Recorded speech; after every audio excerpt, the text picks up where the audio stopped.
What is DCL in SQL? Hi, I am M. Asif Hussain from KnowHow Academy.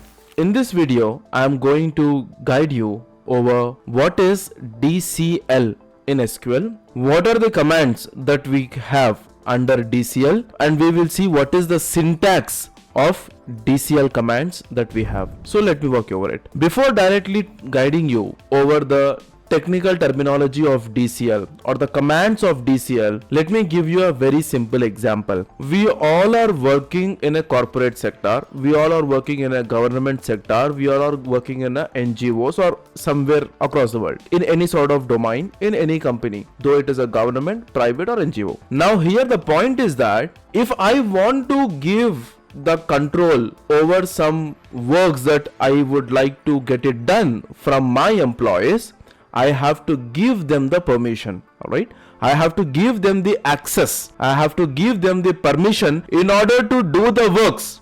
Now at some point of time, I feel that, okay, so the work that I have assigned to them is completed. Now I have to cancel the access for them. I have to get back the access for them. I should get back the permissions from them. Then what's happening? The employees don't have any sort of access to do some sort of changes or to do anything with whatever the permission has been allotted to. So where do you find all these kind of things? Most probably you will find this kind of real-time examples. If I would like to talk about in a real-time scenario, you will get these kind of situations when you are working in an IT sector, when you are working in a government sector. Okay, so most of the time in these two sectors you will get these kind of scenarios that you have to face it in a everyday life. So in the same way, DCL stands for data control language. It means that we are giving some control over the data to the user. What are we doing? We are giving some sort of control over the data or over some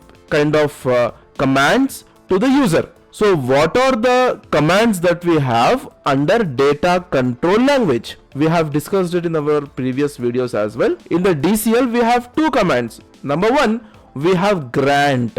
Number two, we have revoke. What is grant? In the name itself we have grant is nothing but we are granting the access to the other person. If you want to get back the access, we use revoke. Those are the two technical terminologies that we use in SQL Server. We call it as a command. So if I show you here on the screen, so DCL, it stands for data control language, and under this DCL we have grant and we have revoke. Now what is the syntax of grant? The syntax of grant is nothing but use the keyword grant, command grant. What you are granting? You are granting some privileges, some parameters, some kind of options. That's what called as a privileges. You are granting some privileges on what? On a table. Most probably we use on a table name. You are providing the access, you are providing the privileges on what? On a table. To whom? To the user. It's a very simple. You are granting some privileges. You are granting some permission. You are granting some parameters allowed on what? On a table. To whom? To the user. Very simple. So for this, if I show you with one small example, it is something like this. You are granting some privileges. Some privileges means what? You are granting the select command privilege, insert command privilege, update command privilege, delete command privilege. These four privileges you are granting on which table? You are granting this one on a sales table. You are granting this one to a sales table. To whom? To the user Krupali. So my point of mentioning this example is that now when I grant these four privileges access on the sales table to Krupali, so Krupali can use the select command on the sales table. She can use the insert command and try to insert some values in the sales table. She can update some values in the sales table. She can also delete some rows from a sales table. She has the access to do this. So it is up to you. It is the client's requirement. It is your organization's requirement. It is the project requirement. It is the user requirement. Whether you would like to give all the four privileges or you would like to give only one privilege, it is up to you. Now you might have a question. Sir, you have taken only DML commands as a privilege. Shouldn't we take another languages? I mean DDL also under this privilege? Yeah, you can take it. Okay. So any sort of privilege you would like to take it, you can take it. Either it is 1, either it is 2, either it is from DDL, either it is from DML or from anything. So what you are doing, you are granting the privilege access on the sales table to the user. Now what happened? After I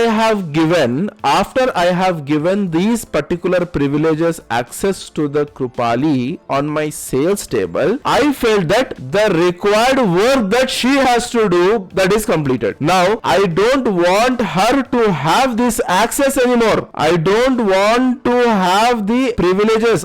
I don't have to have the access of those 4 commands, 4 privileges on sales table with Krupali. So what I am going to do, I want to get that privileges back from Krupali user. I want to get it back. I don't want to make sure that that particular user is having that access still, because the work is completed. So for this, what we do, we use the command called revoke. It's very simple thing. Do not get confused. In the place of grant, we use revoke. You are granting to the user, you are revoking, you are getting back from the user. So that is the only difference that we have in those 4 syntaxes. If you see here, you are revoking the privileges. What you are revoking? You are revoking these privileges. On which table? On sales table. You had given the access to Krupali, you have to get it back from Krupali. So that is the syntax that you have. So if I write here, I am revoking all these privileges on my sales table. Here I have given the access on sales table to her. So what I am going to do, I am getting it back from Krupali. So this is how you have to use the grant option and revoke option. Now you might have a point. Sir, when I have given the privileges access of 4 commands of select, insert, update, delete, is it required that when we are using revoke, we should get back all the 4 privileges, or we can get back only 1 or 2 privileges? So either you can get back 1 privilege access, or you can get back all the privileges access. It is up to you. Okay. So whatever the privileges that you are giving to the user, make sure that the work that is allotted to use that particular privileges, if it is completed, you have to get back it. You have to revoke it from that particular user, so that there should not be any sort of change or disturbance happen to the original data. That is where we insist. That is where we request all the developers who are working on SQL to make sure that you have to get back the access. You have to revoke the privileges from the user if you have had given the permissions by using the grant command. Okay, so many of you in the organizations use the common username and common password when you are working in a team. So based upon the username and based upon the password also, the user details might vary. So my username might be different. Okay, I have some username. So the username to whom you would like to give the access, their username might be different. Okay, so make sure that they are getting the access by giving the correct username. So the username, how I have to find it out? Your company will give it to you. Okay, everyone have their own username. So if I show you here, I have my own username, right? So it is in the same way, every individual will have their own username, so that you have to get it clear when you are giving the access to them. So make sure that when you are using grant, you use the proper username, and we are getting the revoke, make sure that you are, if you want to get the all privileges or individual privilege, with the correct username that you are about to give. So that's how a grant and revoke works under DCL. So thank you for choosing Know How Academy as your source for IT knowledge. We are always here to help you to navigate the tech world. If you have any questions, do not hesitate to reach out. It's been a pleasure sharing this information with you. Stay curious and keep learning.